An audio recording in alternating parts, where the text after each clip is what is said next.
لا إله إلا الله وحده لا شريك له وأشهد أن سيدنا وسندنا وحبيبنا ومولانا محمدا عبده ورسوله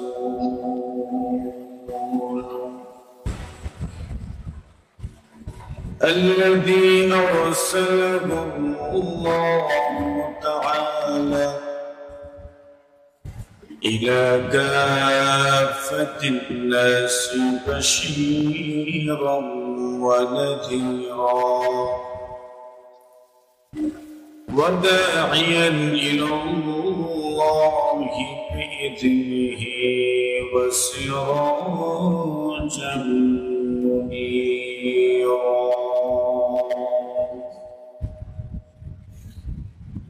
أما بعد فأعوذ بالله من الشيطان الرجيم بسم الله الرحمن الرحيم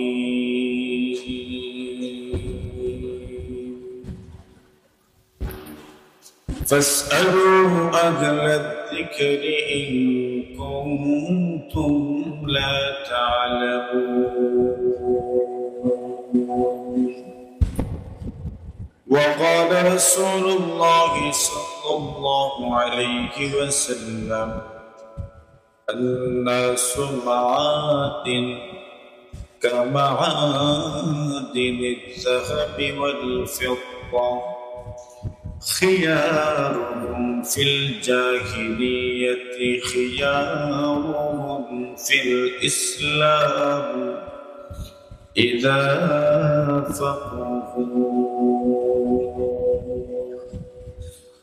آمنت بالله صدق الله مولانا العظيم وصدق رسوله النبي الكريم ونحن على ذلك لمن الشاهدين والشاكرين والحمد لله رب العالمين صلى الله على سيدنا ومولانا محمد وعلى آله وأصحابه وسلم صلى الله على سيدنا ومولانا محمد وعلى آله وأصحابه وسلم জামিয়া ইসলামিয়া দারুল উলুম আরখাস এর উদ্যোগে আয়োজিত অধ্যক্ষার ইনামি জলসা ও দোয়া মাহফিলের সম্মানিত সভাপতি মুআজ্জাজ মুকাররম হযরত উলামায়ে কেরাম দিন প্রতি দরমান মুসলমান ভাইরা প্রিয় ছাত্রবৃন্দ পর্দার আড়ালে অবস্থানরত আমাদের শ্রদ্ধেয় সম্মানিত মাওলানা আল্লাহ রাব্বুল আলামিনের অসংখ্য অগণিত শুকর আদায় করছি যিনি অত্যন্ত দয়া মেহেরবানি করে আজকের এই বরকতময় মাহফিলে ইশার নামাজের বরকতে আমাদেরকে এখানে বসে কোরআন ও সুন্নাহের আলোকে কিছু কথা বলার ও শোনার তৌফিক দান করেছেন। এজন্য আমরা সবাই জবান করে মহব্বতের সাথে কালিমাত শুকর পাঠ করছি, সকলেই বলি আলহামদুলিল্লাহ। আমরা সবাই আরেকটু কাছে কাছে চলে এসছি।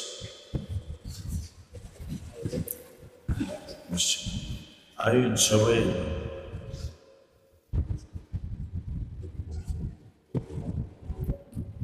দূরে থাকার দরকার। এই সময়ে মানুষ সবাই দূরে থাকতেছে, কেউ কারো এত কাছে আসতে চায়। তো আমাদের কাছে আসারও দরকার, কাছে টানারও দরকার। আমরা তো মানুষকে দূরে ভাগাই দিই, দূরে সরাইয়া দেওয়া যত সহজ, কাছে না তার চেয়ে কঠিন। এটা বললাম, কাছে জানা তার চেয়ে কঠিন। তো কাছে টেনা দরকার। আমরা তো সকলকে কাছে টানবো।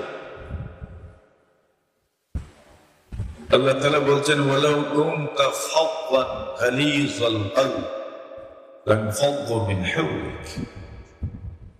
আপনি যদি কঠিন মিজাজের হতেন, আপনি সত্য দিনের যদি হতেন, লোকজন আপনার থেকে দূরে চলে যেত। আপনি নরম স্বভাবের মানুষ, এজন্য লোকজন দূরে যায় না, কাছে আসে। আমাদেরও এই গুণ অর্জন করা দরকার, সফট হওয়া দরকার, নরম হওয়া দরকার। কেমন? বলেন, আজ আমাদের আত্মীয় স্বজনরা আমাদের থেকে দূরে, শুধু কঠিন হওয়ার কারণ। হাসান আমি চাইতে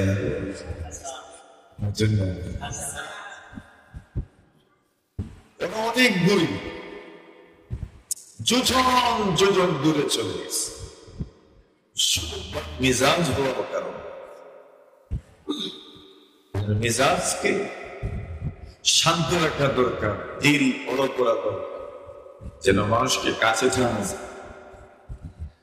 আল্লাহ রাসূল এইভাবেই মানুষকে কাছে টানতেন, যে কাউকে দূরে সরাইয়া দিতেন। এক ব্যক্তি তো নবী আকরাম সাল্লাল্লাহু আলাইহি ওয়াসাল্লামের কাছে এসে এক বড় অপরাধের অনুমতি চেয়ে বসেছে। আপনি অনুভব করেন, অপরাধ তো অপরাধ, তাও যদি এমন অপরাধ হয় যেটা সমাজ কোনোভাবেই গ্রহণ করে না, আল্লাহ নারাজ, সমাজের মানুষ নারাজ, কেউ বুঝেই নিতে চায় না, এমন অপরাধ যদি হয়, তত আর ওই সাহাবী নবীজির কাছে এমন এক অপরাধের অনুমতি চেয়ে বসেছেন। অপরাধ করার বুঝে এবার অনুমতি দেওয়া উনি চেয়ে বসে। ভাই বলছেন, ইয়া রাসূলুল্লাহ, আমাকে জিনার অনুমতি দেন। বুঝেন নাই? আচ্ছা, এটা কি কেউ সমাজে মুখে নিবে? উনি তো একবারে সবচাইতে সম্মানী মানুষ, মুহাম্মদুর রাসূলুল্লাহর কাছে অনুমতি চেয়ে বসেছেন, আমাদের অনুমতি দেন। আচ্ছা বলেন তো, হিসাব মতো ওনার সাথে আমাদের ব্যবহারটা কেমন হইল? নাই একবারে খিলের আলী, আমরা দেশে কত সাইরানা আগানা একটা আছে, তো প্রত্যেকের এলাকায় একটা হিসাব আছে। উনি এটার অনুমতি চেয়ে বসেছে। আল্লাহ রাসূল সাহাবায়ে কেরাম শুরু করছেন, আরে তুমি এটা কি করলি, এটা কি করলি, এটা কি করলি? আল্লাহ রাসূল বলছেন, আরে ধমক দিও না, তাকে কাছে আনে বুঝাইলেন, দেখো, হাল তুহিব্বুকা কাযালিকা মা উম্মিক। সাহাবী আমার, তোমার আছে, তোমার মায়ের সঙ্গে কেউ জিনা করুক, তুমি কি তা পছন্দ করবে? দুনিয়ার কোন ছেলে তো মায়ের সঙ্গে এমন কোন দুর্ঘটনা ঘটুক, সন্তান তো চায় না। আল্লাহর নবীর সাহাবী বলেন, ইয়া রাসূলুল্লাহ, ইয়া হাবিবাল্লাহ, ও নবীজি, আমার মায়ের সঙ্গে এমন কোন দুর্ঘটনা ঘটুক আমি পছন্দ করি না। লা ইয়া রাসূলুল্লাহ, আল্লাহর হাবিব বলেন, কাযালিকা নাস লা ইউহিব্বুনাহু মা'a উম্মাহাতিহিম। আল্লাহর হাবিব বলেন, তুমি যেরকম তোমার মায়ের সঙ্গে এমন কোন দুর্ঘটনা পছন্দ করো না, এমন ভাবে দুনিয়ার কোন ছেলে মেয়ে মায়ের সাথে এমন কোন দুর্ঘটনা ঘটে যায় কেউ পছন্দ করে না। আল্লাহর নবী বলেন, আতুহিব্বু যালিকা মা বিনতিক। সাহাবী আমার, মনে করো তোমার মেয়ে আছে, তোমার মেয়ের সঙ্গে কেউ জিনা করবে, তোমার মেয়ের সঙ্গে এমন কোন দুর্ঘটনা ঘটবে, তুমি কি পছন্দ করো? সাহাবী জবাব দিলেন, জি না ইয়া রাসূলুল্লাহ, নবীজি গো, এমন কোন দুর্ঘটনা আমার মেয়ের সাথে ঘটুক আমি পছন্দ করি না। আল্লাহর নবী বলেন, কাযালিকা নাসু লা ইউহিব্বুনাহু মা বানাতিহি। দুনিয়ার কোন বাবা তার মায়ের সঙ্গে এমন কোন দুর্ঘটনা মেনে নিতে পারে না। এইভাবে আল্লাহ হাবিব অনেকের নাম নিলেন। উনি বললেন, আমার এমন নিকটাত্মীয়দের সাথে এমন কোন দুর্ঘটনা কখনোই পছন্দ করি না। আল্লাহ রাসূল বলেন, এইবার তো বুঝে নিতে পেরেছ, যার সঙ্গে তুমি এমন খারাপ কাজে লিপ্ত হইবা, ওই মেয়েটাও ওই মহিলাও কারো মা নতুবা কারো বোন, নতুবা কারো খালা কারো ফুফু, এইভাবে বিভিন্ন সম্পর্ক হইতে পারে। এইবার বলো, তুমি জিনা করবা, ব্যভিচারে লিপ্ত হইবা কিনা তুমি বলো। আল্লাহর নবীর সাহাবী বলেন, ইয়া রাসূলুল্লাহ, এই ভাব তো আমার বুঝে এসে গেছে, আমার জন্য এমন গর্হিত কাজে অংশগ্রহণ করে, এমন গর্হিত কাজ করা আমার পক্ষে কোনোভাবেই মানায় না। আল্লাহর রাসূল তাকে আরো নিকটে আনলেন।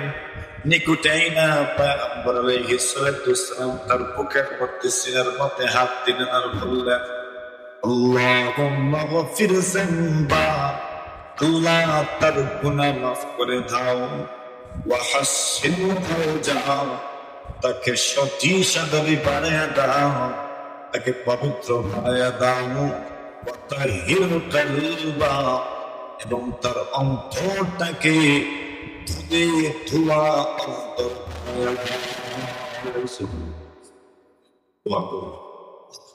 কাছে টেনে নিলেন। সুবহানাল্লাহ। এইভাবে কাছে টানার গল্প শোনানো দরকার। আমরা তো এখন অনেক এমনও হয়ে যায়, পাশের বাড়িতে কি হচ্ছে না হচ্ছে, পাশের বাড়ির মানুষ যে মারা যায় অনেকেই জানে না। নিজের আত্মীয় স্বজন হাসপাতালে ক্লিনিকে অনেক মানুষ জানি না। কেন জানে না? জানলো না তো ঠিক আছে, কিন্তু জানানো হয় না। এত দূরে চলে গেছি, কেউ কারো কাছে আসে না, কেউ কারো কাছে মিলতে চায় না। এমন একটা সমাজ ব্যবস্থা আমাদের হয়ে গেছে। এই সমাজে কাছে আসার গল্প আমাদের শোনার মেনে মহতরম হাজিরিন কেরাম, দারুল উলুম আনকার মাদ্রাসা, মাদ্রাসার নাম তো বড় সুন্দর, দারুল উলুম, ইলমের ঘর, জ্ঞানের ঘর। আলহামদুলিল্লাহ, তো জ্ঞানের ঘরে আমরা এসেছি।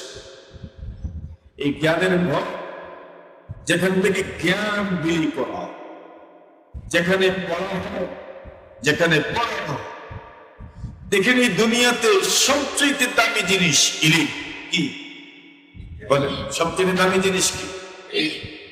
কোরআন মাজিদের মধ্যে আল্লাহ পাক রাসূলুল্লাহ সাল্লাল্লাহু আলাইহি ওয়াসাল্লাম কে বলেন, ওয়া রাব্বি জিদনি ইলমা। রাসূল দোয়া করেন, আল্লাহ রাব্বি জিদনি ইলমা, আল্লাহ আপনি মেহেরবানি করে আমার ইলম বাড়ায় দাও। মুফাসসিরিনে কেরাম বলেন, যদি আল্লাহ জমিনে ইলমের চাইতে দামি কোন জিনিস থাকতো তাহলে আল্লাহ রাসূলকে শিখাইতে আল্লাহ আমাকে ওইটা পাঠালেন।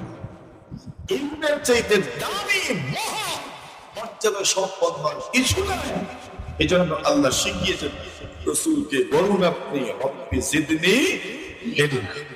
আমরা যখন বক্তব্যে সরব খেতাম তখন কি পড়ানো হয়েছে? রব্বি জিদনি ইলমা। পড়ছেননি?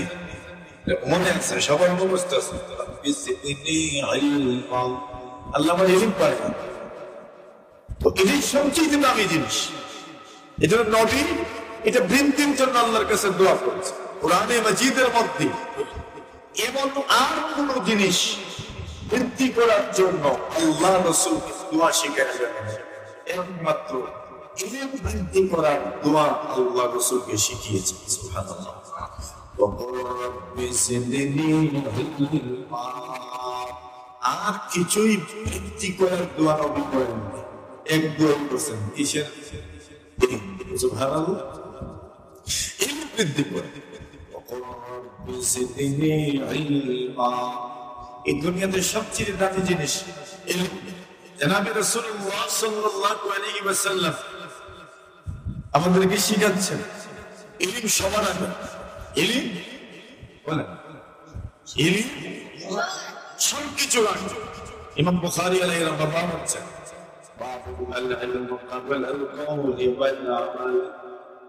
কিছু বলার আগে, কিছু করার আগে জানতে হবে।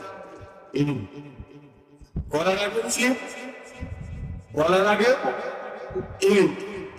কি করবেন না করবেন জানতে হবে, কি বলবেন না বলবেন ওরা জানতে হবে। যদি জানেন না তো বলবেন কি? না জেনে না বললে সমাজে যারা জানে না, আমরা দেখেন না মাঝে মাঝে অনেক সময় কেউ বলতে চায়, আমরা ওইটা কই যেটা বুঝোস না এটা মাতিস না, যেটা বুঝোস না এটা মাতিস না। এর মানে কি? বলার আগে জানতে হবে, করার আগে। এই দুনিয়াতে তো দুইটাই আমরা বেশি করি, হয় বলি আর না হয় করি। বলছেন এই দুইটা আপনাকে জানতে হবে, জানার জন্যই তো এই সমস্ত প্রতিষ্ঠান। আল্লাহ নিষেধ করে দিয়েছে,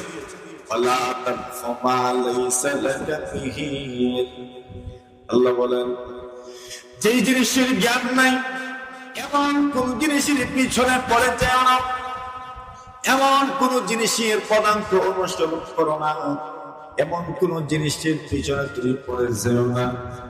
কেন? আল্লাহ জানায় দেন, ইন্নাস সামা ওয়াল বাসারা ওয়াল ফুআদ কুল্লু উলাইকা কানা আনহু মাসউলা। আপনার শ্রবণ শক্তি, আপনার দৃষ্টি শক্তি, আপনার অন্তর দ্বারা আপনি যা অনুভব করেন, অনুধাবন করেন, সবকিছুর ব্যাপারে আল্লাহ পাক প্রশ্ন করবেন, কোনো সন্দেহ নাই। এই জন্য যা জানেন না এমন কোন জিনিসের পিছনে পড়িয়ে না। আপনি যদি পিছনে পড়তে চাও তবে আগে জানো।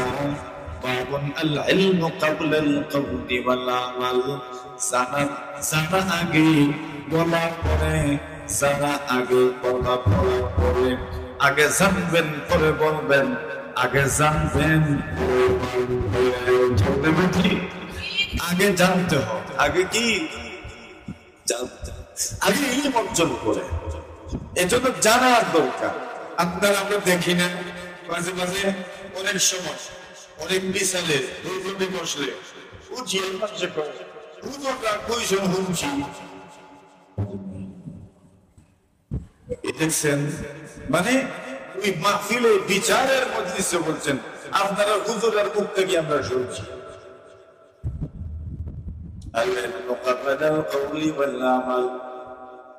জানা আগে আমল করে, জানা আগে আগে জানবেন, পরে কি করবেন? আমল করবেন। জানবেন না তো আমল কঠিন হয়ে যাবে। এই জন্য জানার দরকার আছে না নেই? আবু যর রাদিয়াল্লাহু তাআলা বলেন, আমি যা জানি তা মানুষের কাছে আমি পৌঁছে দিব। আল্লাহ হাবিব বলেছেন, তুমি যা জানো মানুষের কাছে তা পৌঁছে দাও।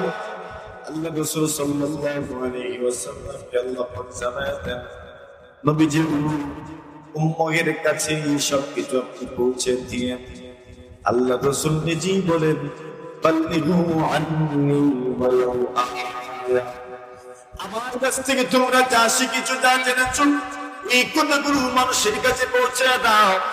আবু যর গিফারি রাদিয়াল্লাহু তাআলা যে সময় উসমান রাদিয়াল্লাহু আনহু ওনাকে নিষেধ করে দিলেন, আপনি কোন ফতোয়া দিবেন না।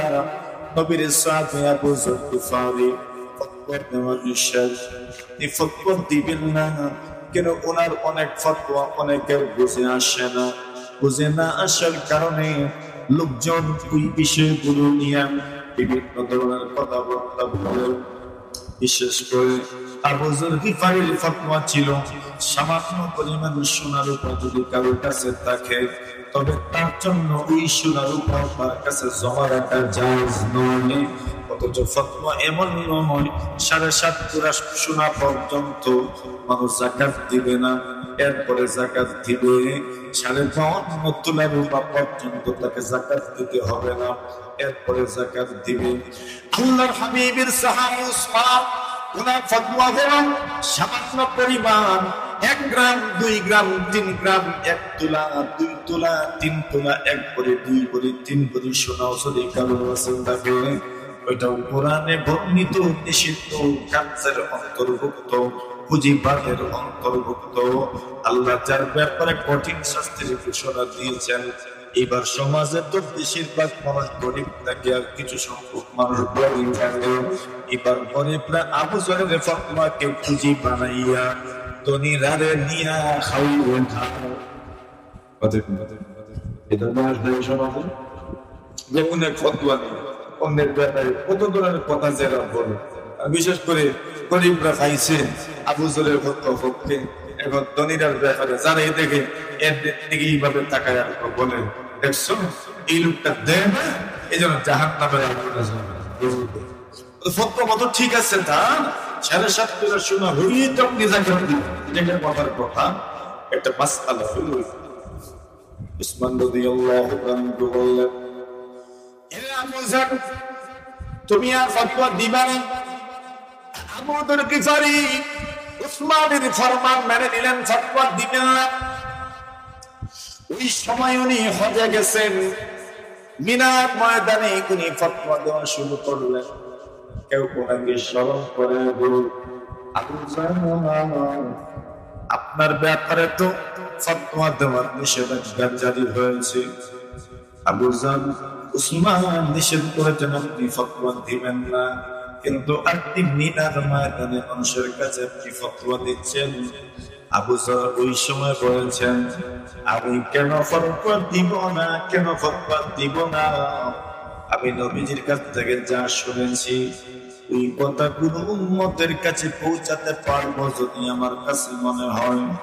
আর একদিকে যদি তোমরা কেউ আমার মাথার পিছনে, গাড়ির পিছনে তরবারি রাখো আমার মাথা কেটে ফেলার জন্য, আর আমি যদি অনুভব করতে পারি আমার মাথা কেটে ফেলার আগে নবীজির ওই কথাটা আমি উম্মতের কাছে পৌঁছে দিতে পারবো, তবে আমি ওই কথাটা উম্মতের কাছে পৌঁছাবো। এরপরে মাথা থাকা কেটে যাবে।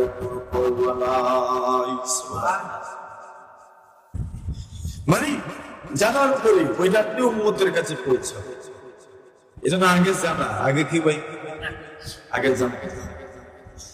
আল্লাহর বড় বড় পয়গম্বর জানার জন্য সফর করেছেন, অন্যের পিছনে ঘুরেছে।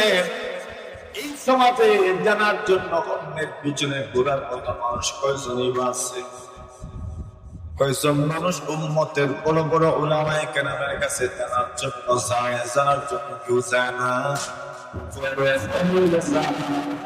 তালাক দিলে পরে ইমাম সাহেব ঠিক আছে, আমি ইমাম সাহেব সবসময় তোকে ফত্ব মনে করে কোন জায়গা থেকে আনছে, বেড়া ছেড়ে লাগাই আর এই ফত্ব দিচ্ছে তওবা করতে হইব, কিন্তু করতে হইব তওবা করে লাগবো। আর এর ঘরে কইছ আগে ঘরে দিতে হইব। ওই ইমাম সাহেব তোকে আইলো আমার বাড়ি বলে কি তুইছে রে, খালি তওবা করে কিন্তু করে দিতে জানার জন্য যায় না। অথবা গুলো দোয়ার জন্য, পানি পড়ার জন্য যায়। অথচ উলামায়ে কেরাম লিখেন, লিখেন এই জন্য যে জিনিসের উপর আমল করা ফরজ, ওই জিনিসের ইলম অর্জন করা ফরজ। যে জিনিসের উপর আমল করা ওয়াজিব, ওই জিনিসের ইলম অর্জন করা ওয়াজিব। যে জিনিসের উপর আমল করা সুন্নাত, ওই জিনিসের ইলম অর্জন করা সুন্নাত। যে জিনিসের উপর আমল করা মুস্তাহাব, ওই জিনিসের ইলম অর্জন করা মুস্তাহাব। এখন তো ক্লিয়ার হয়ে গেল আমার কাছে, কোন ইলমটা আপনাকে জরুরি ভিত্তিতে অর্জন করতে হবে। আগের যুগে দেখেন বড় বড় নবীরা ইলম অর্জন করার জন্য বড় বড় আল্লাহর বান্দাদের পিছনে পিছনে ঘুরতেন। মুসা আলাইহিস সালাম, খাদির আলাইহিস সালামের ঘটনা তো সবাই জানা আছে। আল্লাহর পয়গম্বর মুসা আলাইহিস সালাম বিশাল একটা ময়দানে বনি ইসরাঈলদের সামনে বক্তব্য দিচ্ছেন, বয়ান দিচ্ছেন, ওয়াজ করছেন। মুসা আলাইহিস সালাম যখন ওয়াজ করছেন, ওয়াজের একটা পর্যায়ে একজন শ্রোতা সামনে থেকে দাঁড়ায় বলে, মুসা নবী, আপনার চাইতে বড় আলেম দুনিয়াতে আছেন কি? প্রশ্ন বলছে মুসা নবীর প্রশ্ন। প্রত্যেক নবী তার যুগের বড় আলেম। আল্লাহ হাবিব মুসা, আল্লাহর পয়গম্বর মুসা বলেন, লা আ'লামু আহাদান আ'লামা মিন্নি, আমার চাইতে বড় কোন আলেম এই দুনিয়াতে আছেন বলে আমার জানা নাই। উত্তর সঠিক ছিল, কিন্তু আল্লাহর পছন্দ হয় নাই।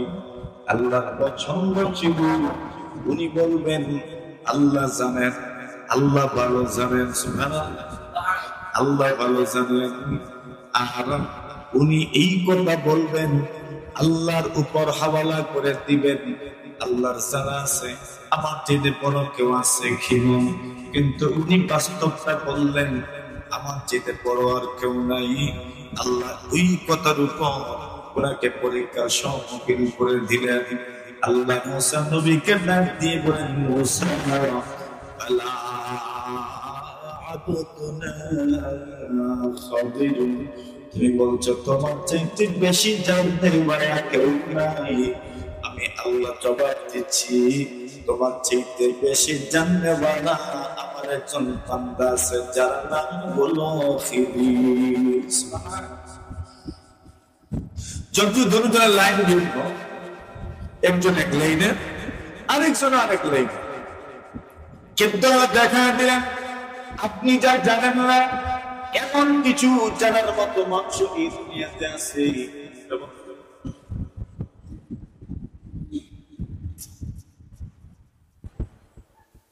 আপনি যা জানেন না এমন কিছু জানার মতো মানুষ দুনিয়াতে আছে। বিষয়টা তো কম নয়, উনি যা জানেন না এমন কিছু জানার মতো মানুষ দুনিয়াতে আছে।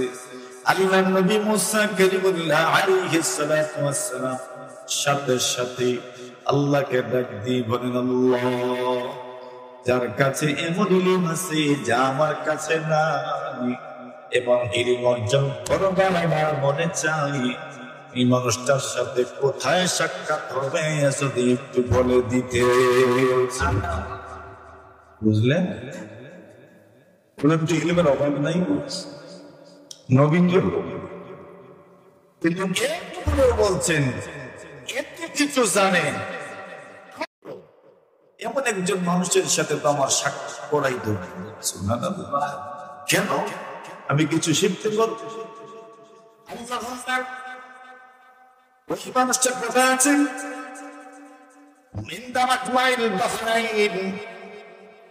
দুই সমুদ্রের সংগমস্থলে মোহনা আছেন।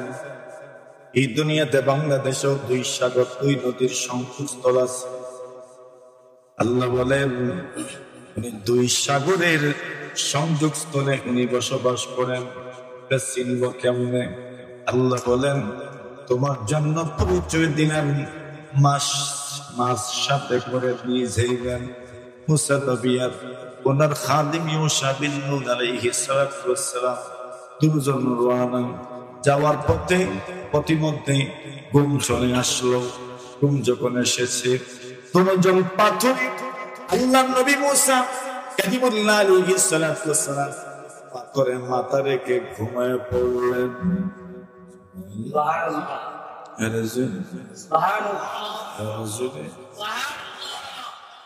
মুসা নবী ওনার কি দরকার ছিল ইলম অর্জন করার জন্য পাথরে মাথা দিয়ে নাই? তো এরপরেও ইলম অর্জন করার জন্য আনাহত করেন নাই, অল্পে দুষ্ট হন নাই, অন্তর দিয়া আরো কিছু পাওয়ার জন্য চেষ্টা করেছেন। আমরা তো একটু পেলেই মন ভরিয়া যায়, একটু ইলম অর্জন করলেই ফ্যাট বনে যায়। মনে মনে ফ্যাট পরে না, খালি ফুলে মনে মনে তো অনেক কিছু হয়ে গেছে। অথচ আল্লাহর হাবিব বলেন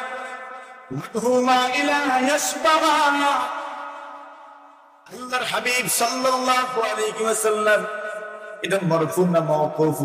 কেউ বলছেন আব্দুল্লাহ ইবনে মাসউদের কওল, কেউ বলছেন রাসূলুল্লাহ সাল্লাল্লাহু আলাইহি ওয়াসাল্লামের কওল। আল্লাহর নবীর সাহাবী আব্দুল্লাহ ইবনে মাসউদ বলেন, নবীজি বলেছেন দুই ধরনের মানুষ কখনো পরিতৃপ্ত হয় না। মানহুমুন ফিদ দুনিয়া লা ইয়াশকা মিনহা, একদল মানুষ হইল দুনিয়ার লোভী, দুনিয়া যত আসে আরো পাওয়ার মনে চায়।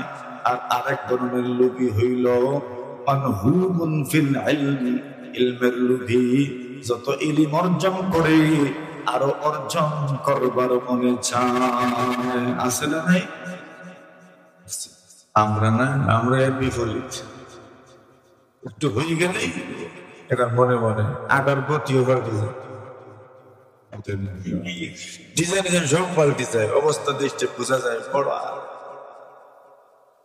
আল্লাহর নবী মুসা কালিমুল্লাহ আলাইহিস সালাতু ওয়াস সালাম পাথরে মাথা রেখে শুয়ে পড়লেন। ওইদিকে মাছ ছিল থলের ভিতরে, ওটা চিন্তা হইয়া সমুদ্রকে সুড়ঙ্গ করে সাগরের ভিতরে ঢুকে গেছে। দেখছেন সবকিছু, মনে মনে ভাবছিলেন মুসা জাগ্রত হওয়ার পরে আমি মুসাকে বলে দিব, মাছ তো চলে গেছে।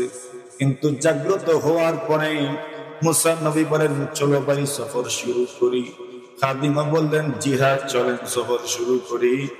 মাছ যে তলির থেকে বের হয়ে গেছে পড়ার জন্য প্রমাণ ছিলেন, ওইটার বলা হলো না। আল্লাহ আগে নির্ধারণ করে দিয়েছিলেন মাছ যেখানে চলে যাবে ওইখানে গন্তব্য সামনে না, তুই যাই রাখো। অন্তর যদি সাদা হয়, অন্তর যদি পরিষ্কার হয়, তবে দেখবেন অনেক অযাচিত বিষয়গুলো, অনেক বেফায়দার কাজকর্ম ওইটার প্রভাব দিলে ভরে যায়। আল্লাহ নবী মুসা এবার যে সফর শুরু করলেন, গন্তব্য পিছনে, সফর যাচ্ছে সামনের দিকে, মানে সামনে কোনো কিছুই নাই, বেফায়দা হাঁটছেন, সামনের দিকে যাচ্ছেন। একটু যেতে না যেতেই ক্লান্ত হয়ে গেলেন। খাদিমকে সম্বোধন করে বলেন আতিনা গাদানা লাকাদ লাকিনা মিন সাফারিনা হাযা নাসাবা। রাত্রে খাবার দাও, বড় কষ্ট লাগছে, বড় কষ্ট লাগছে এই সফরে। এত লম্বা সফর করলেন, কষ্ট হইল না। একটু সামনে গেলেন, কষ্ট শুরু হয়ে গেল। আল্লাহ দিলে ঢেলে দিচ্ছেন, মানে এখন যা হাঁটছেন এগুলো কোনো ফায়দার হাঁটা নয়, বেফায়দা হাঁটাহাঁটি করছেন। অন্তরে প্রভাব পড়ে গেছে। এমনিতে আল্লাহর নবী, কি দিব আপনাকে? আমার কাছে তো কিছুই নাই। যা ছিল সাথে তাও তো চলে গেছে। বলে কি করব? উনি বলেন, মাস্তুর সমুদ্রকে সুরঙ্গ করে চলে গেছে। আমি বলবার চেয়েছিলাম কিন্তু বলতে পারি নাই। কেন জানেননি? ওমা আনসানিহু ইল্লা শাইতানু আন আযকুরা। শয়তান আমাকে ওই বিষয়টা আপনার সামনে পেশ করতে দেয় নাই, আলোচনা করতে দেয় নাই। শয়তানি আমাকে ভুলিয়ে দিয়েছে। বুঝা গেল? খারাপ জিনিসের সম্পন্ন করবেন শয়তানের দিকে, নিজের নফসের দিকে। আর ভালো যা আছে সবকিছুর সম্বন্ধ আল্লাহর দিকে। সুবহানাল্লাহ। ওটা হলো আদব। ওটা কি? আদব। ভালো কিছু হইলে আল্লাহর রহমতে কোন জায়গায় বেড়া সেরা লেগে গেলে শয়তানের বেড়া সেরা লাগাইছে, লাগাইছে শয়তান। ভালো কিছু হইলেন কে? মনে থাকবে তো আল্লাহ। ঈশ্বরের বলছে শয়তান আমাকে এটা ভুলে দিয়েছে। আচ্ছা যাক, এত দূরে আমাদের যাওয়ার সুযোগ নেই। যে কথাটা বলতে চাইছিলাম, যে হযরত মূসা কালিমুল্লাহ আলাইহিস সালাতু ওয়াস সালাম উনি ইলম অর্জন করার জন্য বের হইলেন। ইলম অর্জন করবেন, শেষমেশ পিছনে ফিরে আসলেন। আর পিছনে ফিরে আইসা যেখানে মাছ সমুদ্রকে সুরঙ্গ করে চলে গেছে ওই জায়গাতে আসলেন। এখন সমুদ্রের ভেতর দিয়ে গেলেন নাকি ওই শুকনাতেই ছিলেন, ওইটা আলাদা বিষয়। ওইটা আমাদের আলোচনার ব্যাপার না এখানে। ওইটা যারা ইলম অন্বেষণকারী মুহাদ্দিসিন আছেন, মুফাসসিরিন আছেন, ওনারা জানেন। তালিবুল ইলম যারা আছে তারা জানেন। উনি আয়েশা দেখলেন হযরত খিদির আলাইহিস সালাতু ওয়াস সালাম উনি চাদর গায়ে দিয়ে উনি বসে আছেন। সুবহানাল্লাহ। কালকে বলবেন না চাদর গায়ে দিয়ে বসে আছে। আল্লাহর নবী মুসা কালিমুল্লাহ আলাইহিস সালাতু ওয়াস সালাম সালাম দিলেন, আসসালামু আলাইকুম ওয়া রাহমাতুল্লাহি ওয়া বারাকাতুহু। খিদির সালামের জবাবের আগে জিজ্ঞাসা করলেন, ওয়া আন্না বিআরদিকা সালাম। আরে আরে, এই জায়গায় সালাম আইলো তো মানুষের সচরাচর চলাফেরার এলাকা। খিদিরের দুনিয়া এই সোসাইটির মধ্যে, এই সোসাইটির মাঝে সালাম নেই। জিজ্ঞাসা করলেন, ওয়া আন্না বিআরদিকা সালাম।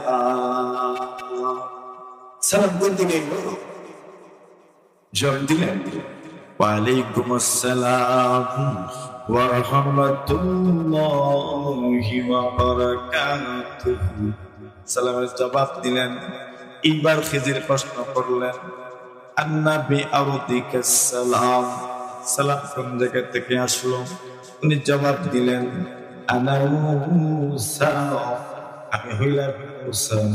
খিজির জবাব দিয়ে খিজির আবার প্রশ্ন করলেন, মূসা বনি ইসরাঈল, বনি ইসরাঈলের মূসা কিনা?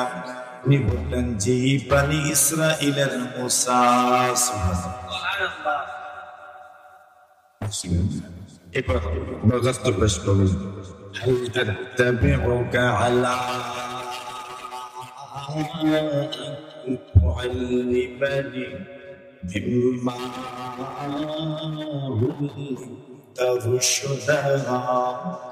মুসা আলাইহিস সালাম খিদরের কাছে আবেদন জানাইলেন, হাল আক্তামিউকা, দেখেন মুসা নবী বলুন শরীয়তের রাসূল, ইলমের অভাব নাই, একবারে জান ইলম, আপাত মস্তক ইলমে ভরা, ইলমের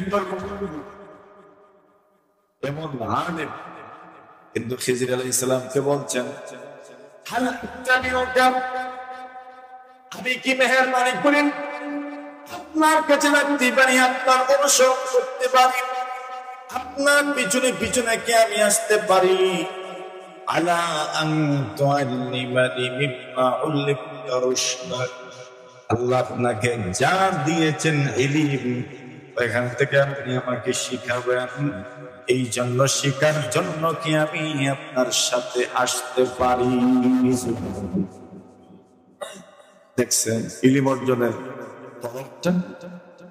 খিজির বললেন পারবেন না। সুবহানাল্লাহ, কি পারবেন না মানে কি? বলে আমার সাথে তো চলার অনুমতি আছে, আসার অনুমতিও আছে, কিন্তু ইন্নাকা লান তাসবিরা, আপনি আমার সাথে থাকতে পারবেন না, ধৈর্য ধরতে পারবেন না।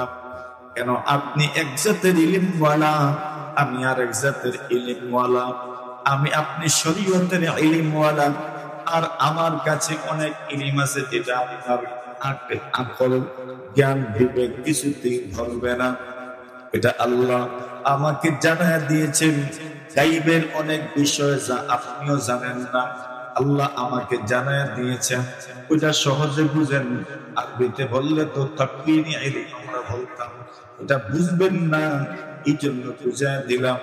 এমন ইলম যেটা কেউ জানে না, কেউ বুঝে না, শরীয়তের সাথে সাংঘর্ষিক হয়ে যায়।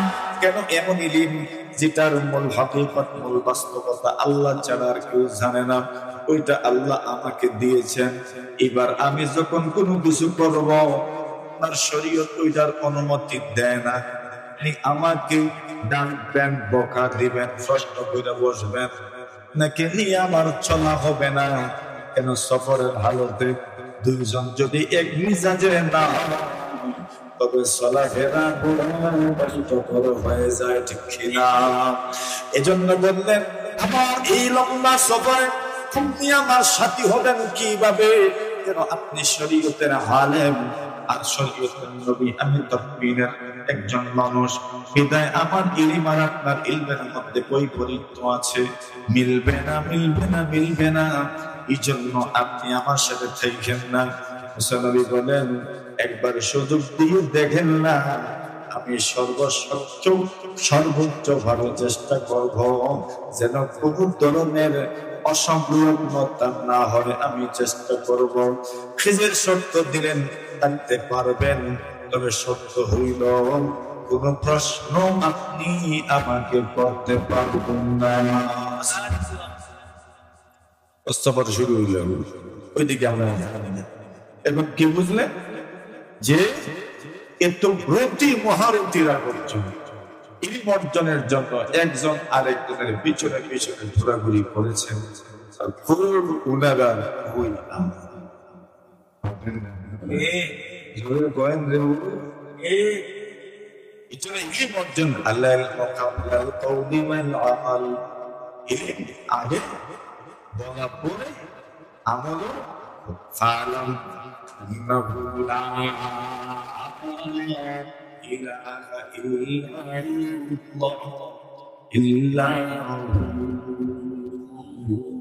ইমাম বুখারী বলেন, পাদা বিল ইলম, এটা বলা শুরু করেছে, ফালাম ফালাম ইলম, এবার এর জন্য সবার আগে কি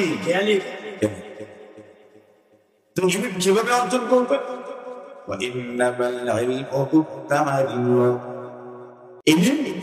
শিখার মাধ্যমে শিখতে হয়।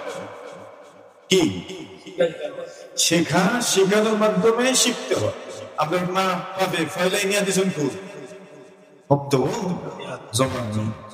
এটা জবানি বৈধনী আমরা জবানি কেন? ইলম শুরু হয়েছে জবানের শিক্ষার মাধ্যমে। ইমাম বাগদাদী রাহিমাহুল্লাহ তাআলা লিখেন, ويكون قد أخذ فقهه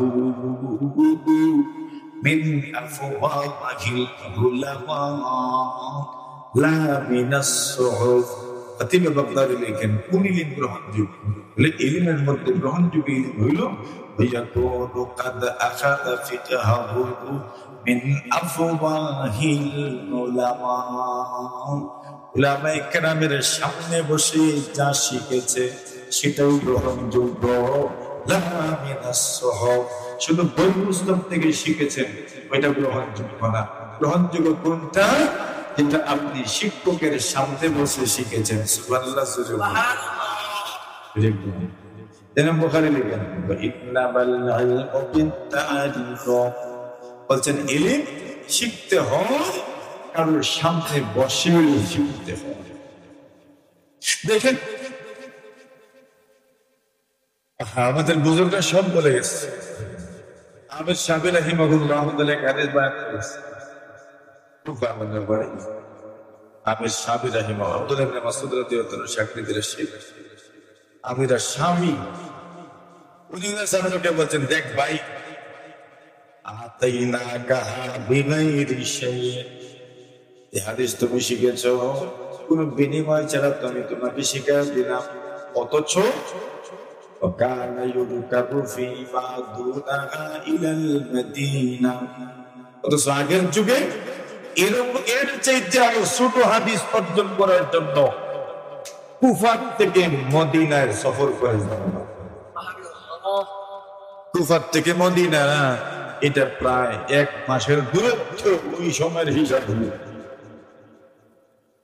এর চাইতে ছোট হাদিস শিখার জন্য কুফা থেকে মদিনার সফর করতে হইতো অথচ দূরত্ব কি পরিমাণ وَرَحَلَ جَابِرُ بْنُ عَبْدِ اللَّهِ إِلَى عَبْدِ اللَّهِ بْنِ أُنَيْسٍ مَسِيرَةَ شَهْرٍ فِي حَدِيثٍ وَاحِدٍ এক হাদিসের জ্ঞান অর্জন করার জন্য জাবির বিন আব্দুল্লাহ রাদিয়াল্লাহু তাআলা উনি সফর করে গেছেন 1 মাসের দূরত্ব কয়টা হাদিস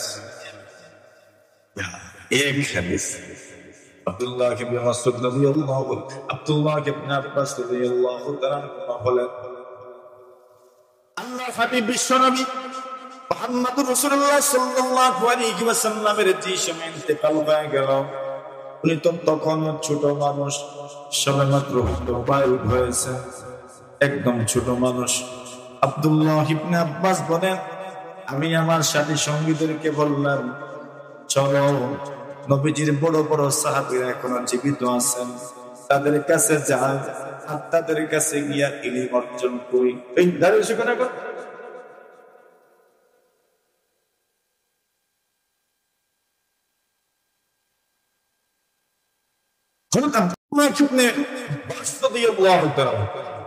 দেখেন আব্দুল্লাহ ইবনে আব্বাস রাদিয়াল্লাহু তাআলা নবীর কষ্ট হইতে যাবে না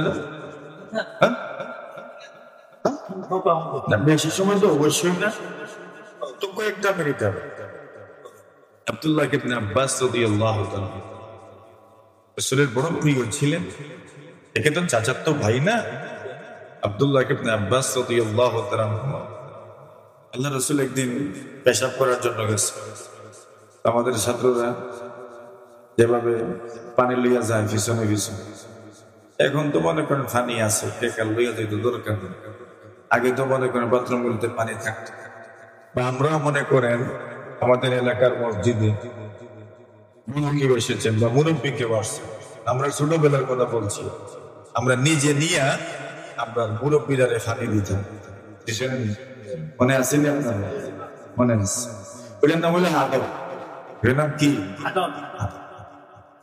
আব্দুল্লাহ ইবনে আব্বাস বলছেন ذهب رسول الله صلى الله عليه وسلم لقضاء حاجته রাসূল পেশাব করার জন্য গেলেন আমি আর আমার আরেক বন্ধু এটা হুজুর আমার বন্ধু তো আমি তারে পেলাম চল রাসূলকে পানি দিয়ে আসি সুবহানাল্লাহ দেখেন সঙ্গগুণ চল আমি আমরা রাসূলকে পানি দিয়ে আসি উনি বলেন যাহাবতু আনা ওয়া গুলামুন মানা ইদাওয়াত ওই মা আমি আর ওই যুবক নবীজির কাছে গেলাম পানি দেওয়ার জন্য। নবীজি পেশাব করা শুরু করছেন। আল্লাহর হাবিবের একদম পিছনে বসা, আল্লাহর হাবিবের একদম পিছনে আমরা দাঁড়ায় আছি। রাসূল পেশাব করলেন, আমরা পানি কর্না রেখে চলে আসলাম। রাসূল পেশাব করার পরে ঢিলা নিলেন, এরপর পানি দ্বারা পবিত্রতা অর্জন করলেন। আসার পরে রাসূল বললেন, পানি কে রেখেছে? লোকজন বললেন, আব্দুল্লাহ পানি রেখেছে। আল্লাহ রাসূলের সাহাবী আব্দুল্লাহ ইবনে আব্বাস বলেন, ফাদাম্মানি রাসূলুল্লাহ সাল্লাল্লাহু আলাইহি ওয়াসাল্লাম, আল্লাহ রাসূল আমাকে এইভাবে নিজের বুকের সঙ্গে জড়ায় ধরলেন। সুবহানাল্লাহ। আর এরপরে দোয়া করলেন, আল্লাহুম্মা আল্লিমহুল কিতাবা ওয়াল হিকমা। আল্লাহ আমার আব্দুল্লাহ ইবনে আব্বাস কি কুরআন সুন্নাহের ইলম দান করো। কি পরিমাণ ইলম আল্লাহ দিয়েছেন, তৌফিক দিয়েছেন, ইলম অর্জন করার মতো একটা আমল দিয়েছেন, জবান দিয়েছেন, এক স্পৃহা আগ্রহ আল্লাহ ওনার দিলে সৃষ্টি করেছেন। আল্লাহর হাবিবের ইন্তেকাল হয়ে গেল। আব্দুল্লাহ ইবনে আব্বাস চিন্তা করে গেলেন, নবী দুনিয়াতে নাই,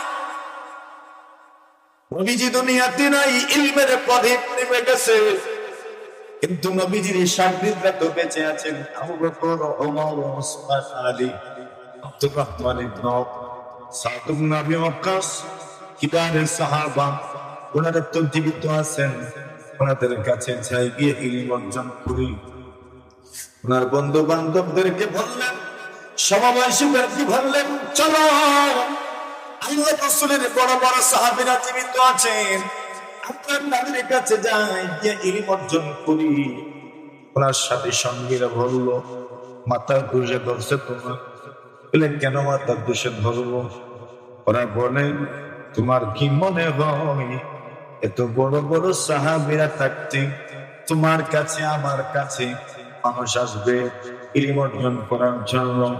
তোমার কি মনে হয় এত বড় বড় সাহাবায়ে কেরাম থাকার পরেও তোমার আমার মুখাপেক্ষী হবে? তোমার কি এমন মনে হয়? আব্দুল্লাহ ইবনে আব্বাস বলেন, তা তো জানি না, তবে আমি ইলম অর্জন করি শুধু মানুষের লাভের জন্য নয়, আমারও তো জরুরত, আমারও তো প্রয়োজন। কেউ আসুক বা না আসুক, আল্লাহ তো আমাকে সহিভাবে আমলের তৌফিক দিবেন। বলা তো যায় না কখনকার প্রয়োজন পড়ে। আমি যদি আমার জানার থেকে মানুষের একটু উপকার করতে পারি, তবে তো ইলম নাফে হইল, কিয়ামতের কঠিন ময়দানে তার আমাদের সওয়াবের সাথে সাথে আমার কাছ থেকে শিখার কারণে আল্লাহ পাক আমাকেও সওয়াব দিবেন। সুবহানাল্লাহ। আব্দুল্লাহ ইবনে আব্বাস বলেন, আমি এইবার পুরো দুনিয়াতে আল্লাহ রাসূল সাল্লাল্লাহু আলাইহি ওয়াসাল্লামের সাহাবায়ে কেরাম যে যেখানে আছেন সেখানে চলে যেতে লাগলাম ইলম অর্জন করার জন্য। নবীজি সাল্লাল্লাহু আলাইহি ওয়াসাল্লামের সাহাবী আব্দুল্লাহ ইবনে আব্বাস বলেন, এমন সময় হইতো আমি ইলম অর্জন করার জন্য বাড়িতে গেছি, গিয়ে দেখতাম রেস্টের টাইম, বিশ্রামের টাইম, উনি দরজা বন্ধ করে বিশ্রাম নিচ্ছেন। আর আরবের মাটি তো কি পরিমাণ গরম মাটি, তা প্রত্যেকেরই জানা আছে, আবহাওয়া কি পরিমাণ গরম। উনি বলেন, আমি চাদরটাকে বালিশ বানাইয়া ওনার দরজার সামনে শুয়ে পড়তাম, বের হইলে ওনার কাছে আমি সবকিছু খুলে বলবো। উনি যখন ঘরের দরজা খুলতেন আর বের হতেন, বের হয়ে দেখতেন কে যেন আমার ঘরের দরজার সামনে শুয়ে আছে। আরে চেহারার দিকে তাকানোর পরে দেখা যায় আল্লাহ রাসূলের চাচাতো ভাই আব্দুল্লাহ ইবনে আব্বাস শুয়ে আছে। লোকটার সাথে সাথেই বলতেন, আব্দুল্লাহ রে, নবীর চাচাতো ভাই, তুমি আমার দরজার সামনে একটু যদি বলতে তবে তোমাকে আসতে হতো না, আমি তো চলে যেতাম। উনি বলেন, আল্লাহ ইলম মানুষের দুয়ারে দুয়ারে যায় না, ইলম অর্জন করার জন্য ইলমের বরকতে সকলকে আসতে হয়। ইলম মানুষের দুয়ারে দুয়ারে যায় না, ইলম অর্জন করতে হলে ইলমের মারকাজে আসতে হয়, এজন্য এসেছি। বাস আব্দুল্লাহ ইবনে আব্বাস বলেন, আচ্ছা আমি তো একা একা যেতে লাগলাম, আর কেউ আমাকে সঙ্গ দিল না, পরে কি হইল? বলেন আমার আনসারি ভাইয়েরা, যেমন একটা সময় এমন হইল আমাকেই সবকিছু দেওয়া ধরে। একটা সময় এমন আসবে আল্লাহ নবীর সাহাবী উমরের পরামর্শ কমিটি, শুরা কমিটি, আপনাদের মাদ্রাসার শুরা কমিটি আছে, বিভিন্ন মাদ্রাসার শুরা কমিটি আছে, উপদেষ্টা কমিটি থাকে, বিভিন্ন সংগঠনের উপদেষ্টা মন্ডলী, প্রেসিডিয়াম সদস্য, স্থায়ী কমিটি বিভিন্ন নামে থাকে। আব্দুল্লাহ ইবনে আব্বাস ওমর রাদিয়াল্লাহু তাআলা গুরু পরামর্শ কমিটির গুরুত্বপূর্ণ সদস্য। অথচ আব্দুল্লাহ ইবনে আব্বাসের বয়স এখন কম বয়স, মাত্র 20 বছর, মাত্র 18 বছর, মাত্র 17 বছর, মাত্র 18 বছর। ওনার ইন্তেকাল যদি, রাসূলের ইন্তেকাল যদি ওনার বয়স 15 বছর বা 14 বছর হইলে হয়, আবু বকরের খেলাফতের জামানা মনে করেন 2 বছর, মানে আরো 2 বছর দেন, যোগ করেন 16 বছর। এরপরে আল্লাহ রাসূল সাল্লাল্লাহু আলাইহি ওয়াসাল্লামের সাহাবী ওমরের খেলাফতের জামানা, ওনার 17 বছর থেকে উমরের খেলাফত শুরু হয়ে গেল। 17 বছরের একটা যুবক, 17 বছরের একটা যুবক উমরের পরামর্শ কমিটিতে, যেখানে উমরের পরামর্শ কমিটিতে আব্দুর রহমান ইবনে আওফের মতো 70 বছরের বুড়া আছেন, 80 বছরের বুড়া আছেন, উসমানের মতো মহান ব্যক্তি আছেন, আলীর মতো মহান ব্যক্তি আছেন।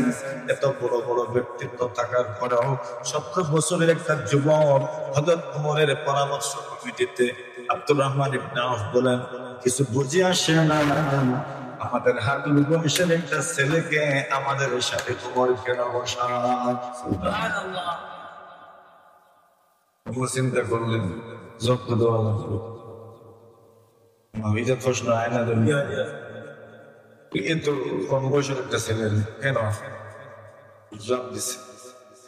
হয়তো তোমার একদিন নবীর সাহাবীদেরকে বললেন, সকলে বসেন, এক সূরা তাফসীর জানতে চাই। কোন সূরা তাফসীর জানতে চান?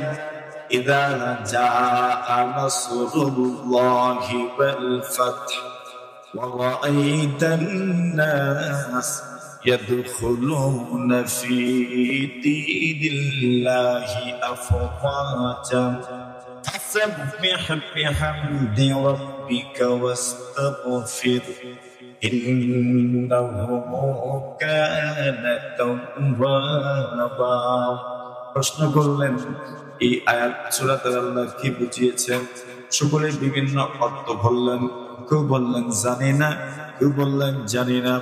আল্লাহ রাসূলের সাহাবী ওমর আব্দুল্লাহ ইবনে আব্বাসকে জিজ্ঞাসা করলেন, কি অর্থ ইযা জাআ নাসরুল্লাহি ওয়াল ফাতহ?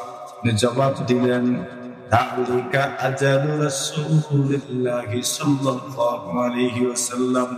এই সূরা নাযিল করে আল্লাহ পাক রাসূলের মৃত্যুর দিকে ইঙ্গিত করেছেন। আল্লাহ যেন রাসূলের মৃত্যুর বিষয়টা ক্লিয়ার করে দিলেন। ওমর বলেন, তুমি যেই চিন্তা করেছো, যে তাফসীর করেছো, এটাই আমার মন মতো তাফসীর। সুবহানাল্লাহ। বুঝিয়ে দিলেন কেন আব্দুল্লাহ ইবনে আব্বাসকে আমি আমার কাছে রাখি, আমি আমার পরামর্শ কমিটিতে রাখি। আব্দুল্লাহ ইবনে আব্বাসকে একজন প্রশ্ন, তো ওই যুবকেরা আব্দুল্লাহ ইবনে আব্বাসের দিকে ইঙ্গিত করে বলতো, হাদাল ফাতা কানা আকাল মিন্না। ওই যে যুবক দেখছো, এই যুবক আমরার মাঝে সবচেয়ে হুঁশিয়ার ছিল। এই জন্য আমরা তারা এই পর্যায়ে নিয়েছি। কেন?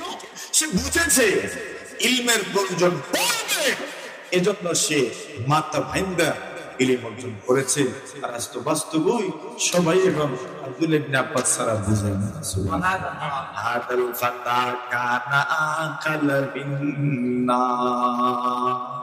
এই যুবক আমাদের মধ্যে সবচেয়ে বেশি জ্ঞানী ছিল। আব্দুল্লাহ ইবনে আব্বাসকে কেউ প্রশ্ন করেছে, কিন্তু ইলম আপনি কেমনে অর্জন করলেন? আব্দুল্লাহ ইবনে আব্বাস জবাব দিয়েছেন, বিলিসানিন সাহুল,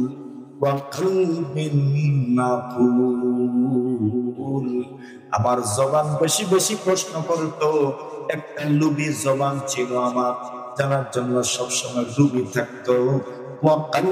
আল্লাহ আমাকে এমন দিল দিয়েছিলেন, অন্তর দিয়েছিলেন আল্লাহ তাআলা, ওই অন্তর দিল বিবেক এমন ছিল যা বলতেন কেউ বুঝে ফেলতাম। অনুমতি শক্তি সম্পন্ন এক দিল আল্লাহ আমাকে দিয়েছিলেন, আমি অনুভব করতে পারতাম। আর জবানও ছিল, মানুষের কাছে যে কোনো সময় কিছু সোয়াল করে বসতাম, জানার জন্য, শেখার জন্য। আল্লাহ তাআলা এইভাবেই আমাকে এই পর্যায়ে নিয়ে এসেছে। সবার আগে ইলম কি ভাই? সবার। আমি তো তালিবুল ইলমদেরকেই বেশি কথা বলছি, এদেরকে মজবুত হওয়া দরকার। ওলামায়ে কেরামরা জানেন আমাদের বড় ভাই, তো আমার সমবয়সী প্রায়, যদিও আমাকে বড় ভাই মনে করেন, আমার ভাই সবাই তো নাজিল হাজারো আলেম বের হচ্ছেন প্রতি বছর, কিন্তু সমাজকে কিছু দেওয়ার মতো মানুষ কেন তৈরি হচ্ছে? বুঝলেন? যেন তাহলে বন্ধুদেরকে বেশি বেশি ইলম অর্জনে মনোযোগী হওয়া দরকার। বিশাল। আর আমরা যারা আছি ইলমের প্রতিষ্ঠানগুলোর খেদমত আমাদের বেশি বেশি করা। হুজুর আমি তো পারলাম না, কমপক্ষে ইলমের খেদমত করে যাই।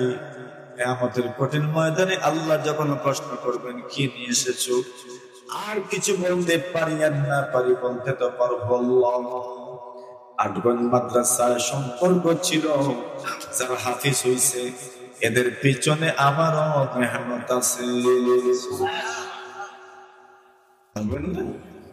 পারবেন কোন সময়? যখন এই প্রতিষ্ঠানগুলোর সাথে অঙ্গাঙ্গি ভাবে জড়িত থাকে, আন্তরিক ভাবে জড়িত থাকে, তখন এরা পারবে, না হয়তো পারবে না। আর অঙ্গাঙ্গি ভাবে জড়িত হোক আপনারা, আমরা একদম দূর দূর থেকে আসি, আপনারা কাছের থেকে যদি মাহফিলে আসেন তো আমরা কি তা করতে পারি?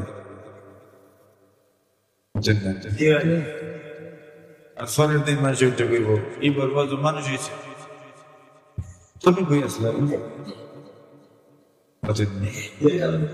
তুমি কেন তো মানুষ হতে নেন, তুমিও তো মানুষ হতে চলে আসছো,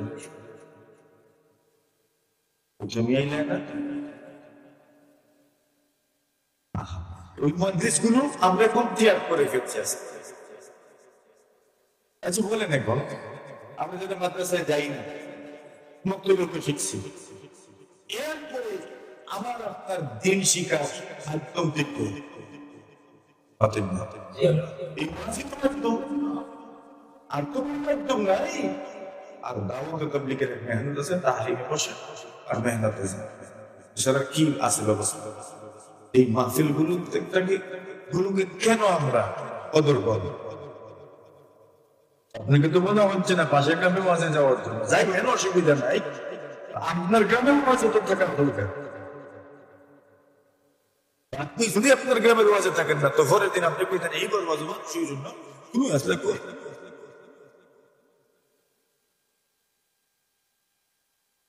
এই জন্য আগে তো আমার সাথে এটা আমার, এটা সফলতা, ব্যর্থতা সবকিছুর দায় মনে থাকবে তো। আমি আমার সকল ভাইদের কাছে, এলাকাবাসী মুরব্বীদের কাছে আবেদন করে যাব, এই মাহফিল গুলো আপনাদের দিল মানে মন প্রাণ উজাড় করে বসে, যে কমপক্ষে কিছু একটা কথাও তো যদি আমি জানতে পারি তো অসুবিধা। দুই দিন, 3 দিন, 4 দিন, 5 দিন, 1 মাস বসলেন, এর চেয়ে বেশিটা বসলেন, 1 ঘন্টা, 2 ঘন্টা, 3 ঘন্টা, 4 ঘন্টা, 5 ঘন্টা, 6 ঘন্টা বসলেন, একটা লম্বা সময় কেমনে বইতে মাঝে মাঝে উঠিয়ে যাই, অসুবিধা তো নাই। যাও এই মাছটা কি বেশি মানুষ